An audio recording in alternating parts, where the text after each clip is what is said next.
फिर बनाया जा रहा है। आपने युद्ध को रोका है, ये बातों से मत घुमाइए। युद्ध रुका नहीं है तो फिर से आ जाएंगे तो ये कर देंगे। आपने जीती हुई बाजी को हारा है।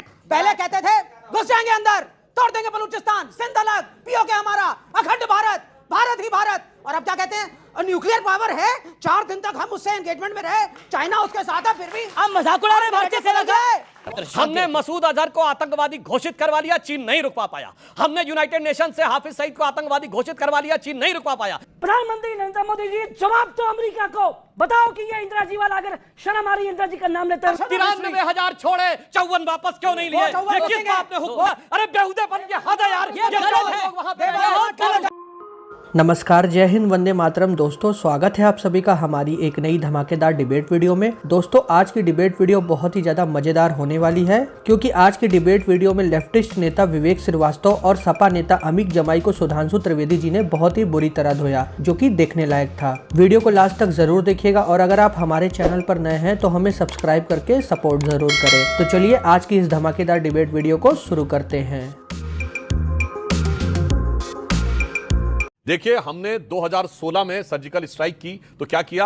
आतंकियों के कैंप को नष्ट किया और मिलिट्री के रूट से जाकर। 2019 में बालाकोट किया तो एयरफोर्स के रूट से जाकर उनका लॉन्चिंग पैड डिस्ट्रॉय किया। इस बार हमने क्या किया? इस बार तो वो चौकन्ने थे हर तरफ से, एयरफोर्स, नेवी और मिलिट्री तीनों से, मगर इसके बावजूद हमने जाकर सीधे जैश ए मोहम्मद और हिजबुल मुजाहिदीन के हेडक्वार्टर को डिस्ट्रॉय किया। और पहली बार 1971 के बाद यह स्थिति आई है जब पीओके के बियॉन्ड जाकर हमने पंजाब में मारा है, खैबर पख्तूनख्वा में मारा है और कराची में जाके मारा है। और उनके वो एयर बेसेस जिनको वो अपने सबसे सेफ मानते थे, जिसमें रहीम यार खान, जिसमें नूर खान का एयरबेस, अफगानिस्तान में एयर रेड करता था अमेरिका, तो पाकिस्तान के किस एयरपोर्ट को यूज करता था? जकोबाबाद, और जकोबाबाद को भी जाके हिट किया है। तो हमारा जो टारगेट था वो फर्स्ट डे अचीव हो गया। इतना जबरदस्त उनका डिस्ट्रक्शन हुआ, उसका मैं एक प्रमाण बताना चाहता हूं। आप खुद सोचिए, 10 तारीख को जेडी वांस, अमेरिका के वाइस प्रेसिडेंट, कहते हैं भारत पाकिस्तान की लड़ाई के बारे में, this is none of our business. अचानक 24 घंटे में अमेरिका के राष्ट्रपति कहने लगते हैं कि न्यूक्लियर थ्रेट की बात आ रही है। जब इंटरनेशनल मीडिया में बात आ रही है और कई बड़े बड़े रक्षा विशेषज्ञ, जिसमें टॉम कूपर और जॉन स्पेंसर भी शामिल हैं,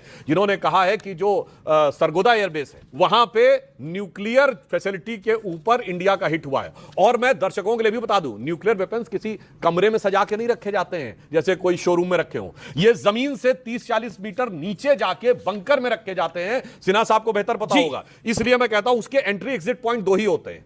अब अगर एंट्री एग्जिट पॉइंट ब्लॉक हो गए, अब खतरा हो जाता है कि अंदर किसी प्रकार का न्यूक्लियर डिजास्टर भी हो सकता है। सरगोदा से भारत की दूरी जानते हैं कितनी है? केवल 170 किलोमीटर, जितनी यहां से मथुरा की दूरी है। तो 170 किलोमीटर की डिस्टेंस के ऊपर अगर कोई न्यूक्लियर डिजास्टर होता है तो कोई ऐसा नहीं कि रेडिएशन सरहद को समझता है कि वो इसके बियॉन्ड नहीं जाएगा। बहुत सारी चीजें थी। मंगलवार की रात को हुआ था ऑपरेशन, तो क्या हुआ है? लाल देह लालील से अरुधरी लाल लंगूर और वज्र देह दानव दलन, जय जय जय कपिसूर। और मंगलवार की रात को ऑपरेशन सिंदूर। जी, बहुत बड़ी बात।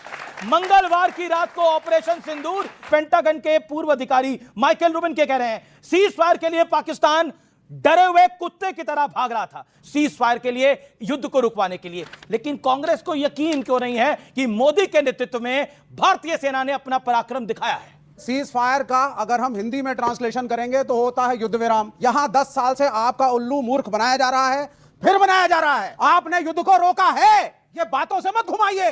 युद्ध रुका नहीं है तो फिर से आ जाएंगे तो ये कर देंगे। आपने जीती हुई बाजी को हारा है। सीमा पे चाहिए ना। आपने मेरा टाइम आपने जीती हुई बाजी को हारा है। अमेरिका के क्या बोल रहे हैं आप? जीती हुई बाजी को हारा है, क्या बोल रहे हैं आप? हारा है, देखिए ये क्या बोल रहे हैं आप? बिल्कुल जब बिपिन रावत ने कहा था भारत को 2 फ्रंट लड़ने, एक चीन और उससे और आधा फ्रंट अंदर से। हम जीती हुई बाजी हारे कैसे? 10 साल से ये भाजपा डांस कर रही है, हम पाकिस्तान को तोड़ देंगे, बलूचिस्तान इधर हो जाएगा, पीओके यहां हो जाएगा, अखंड भारत का निर्माण होगा। जब युद्ध आपने शुरू किया, आप लड़े, आप जीत की कगार पे पहुंचे। हारा शब्द इसलिए किया, आप डोनाल्ड ट्रंप से हारे हो, आप झुके उसके सामने, आपने मानी उसकी बात। उसने धमकी दी, ट्रेड रोक दूंगा, युद्ध रोको, आपने रोका। पाकिस्तान को आईएमएफ ने पैसा दिया।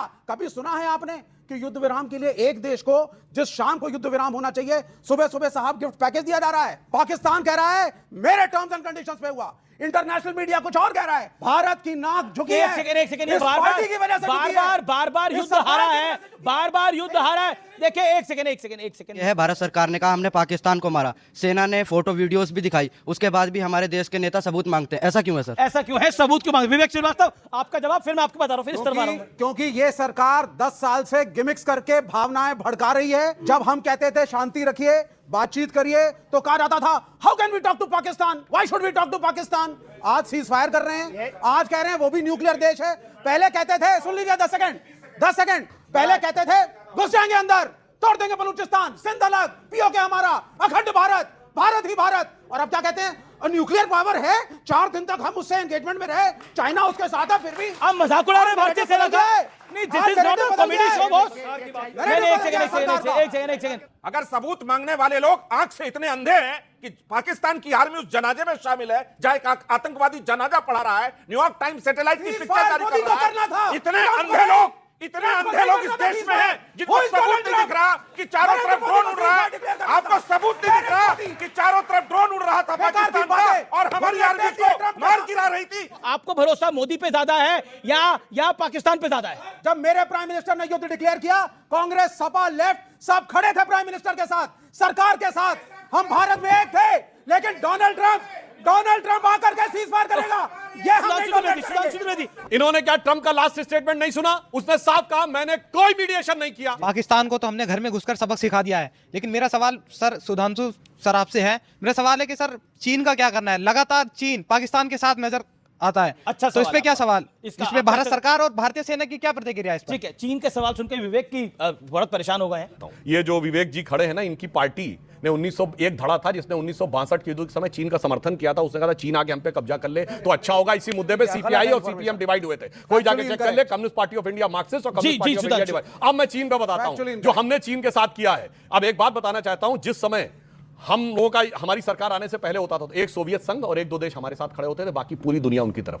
आज क्या स्थिति है? एक चीन और तुर्की उनके साथ खड़ा है, बाकी पूरी दुनिया हमारी तरफ। हमने मसूद अजहर को आतंकवादी घोषित करवा लिया, चीन नहीं रुकवा पाया। हमने यूनाइटेड नेशन से हाफिज सईद को आतंकवादी घोषित करवा लिया, चीन नहीं रुकवा पाया। मिसाइल टेक्नोलॉजी कंट्रोल रिजीम में वो कांग्रेस सरकार के समय भी प्रयास हुआ था, मैं ईमानदारी से कह रहा हूं, उसमें हम सदस्य बन गए, चीन नहीं रोक पाया। शंघाई कॉर्पोरेशन की मीटिंग में आतंकवाद का विषय पारित हुआ, चीन नहीं रोक पाया। धारा 370 पे एक चीज यूनाइटेड नेशन में चीन नहीं ला पाया। लेकिन क्या Donald Trump Bharatiya Janata party का पापा है? मैं ये कहना चाहता हूं समाजवादी पार्टी की तरफ से और इंडिया ब्लॉक की तरफ से, अजय भाई इफ आई एम राइट। प्रधानमंत्री नरेंद्र मोदी जी, जवाब तो अमेरिका को बताओ कि ये इंदिरा जी वाला, अगर शर्म आ रही इंदिरा जी का नाम लेते हुए, बोलो ये अटल बिहारी वाजपेयी का भारत है। अमेरिका के सामने विदेश नीति झुकेगी नहीं। ओके सुधांशु त्रिवेदी, इसका जवाब। इन्होंने कहा कि सोवियत रूस के थ्रू अमेरिका ने दबाव बनाया। अरे उस समय तो कोल्ड वॉर थी भाई, सोवियत रूस और अमेरिका में कहां? सोवियत रूस हमारे पक्ष में वीटो कर रहा था, 7-7 बार वीटो किया है। उसकी रिश्तेदारी थी क्या हमसे? बदले में लिया क्या है वो भी सबूत के साथ बोलता हूं। बताइए, उसने कहा प्रीवी पोर्ट खत्म करो, इंदिरा जी सरकार ने कहा यस। बैंकों का नेशनलाइजेशन करो, यस। पीएसयूज लाओ, yes. Fundamental right to property खत्म करो, पूरी बात सुनिएगा, उसके बाद बोलिएगा। उसने कहा फंडामेंटल राइट टू प्रॉपर्टी खत्म करो, यस। उसने कहा कमिटेड जुडिशरी की बात करो, यस। यूएसएसआर का फुल फॉर्म था union of Soviet socialist Republic. उसने कहा अपना नाम चेंज करो, कॉन्स्टिट्यूशन चेंज करो। इन्होंने कहा यस सर, लीजिए सेकुलर सोशलिस्ट रिपब्लिक हो गया। मेरा लास्ट सवाल है, 93,000 छोड़े, 54 वापस क्यों नहीं लिए? कहां है वो 54? कहां है? उनकी बॉडीज नहीं मिली, उनकी बॉडीज नहीं मिली। अरे वो पाकिस्तान की जेल में बंद थे। ये टेक्निकली गलत। अब देखिए भारत की पुरानी सरकार के खिलाफ है। अब देखिए किस तरह से 59 भारतीयों का अपमान किया जा रहा है इस मंच के ऊपर। उनके वो अपने परिवारों को चिट्ठी लिखते थे। बेनजीर भुट्टो ने बकायदा बोला पाकिस्तान की जेल में वो बंद थे, स्वर्गीय राजीव गांधी को भी जानकारी थी, लेकिन किसी ने कुछ नहीं करा। वो 54 कहां थे? आज उनको फिर मानने से इंकार कर रहे हैं बड़े मंच पर। दिस इज रॉन्ग, ये गलत है। ये बेहुदेपन की हद है। कहते हैं कि 54 एक दुष्प्रचार था। आज मैं 54 के लोगों के नाम बोल सकता हूं। शांति अपनी टर्न पे रुकना होगा। सुनिए, अपनी टर्न पे major Kamaljeet Singh, major JS Malik, captain KS Rathore, captain Giriraj Singh, lieutenant general Sabharwal, captain Kamal Bakshi, flight lieutenant Parasram Sharma, मैं सारे रिपोर्ट भेज दूंगा। अरे बेहुदेपन की हद है यार, ये गलत है, बहुत गलत है। बोल रहा है ये दुष्प्रचार था।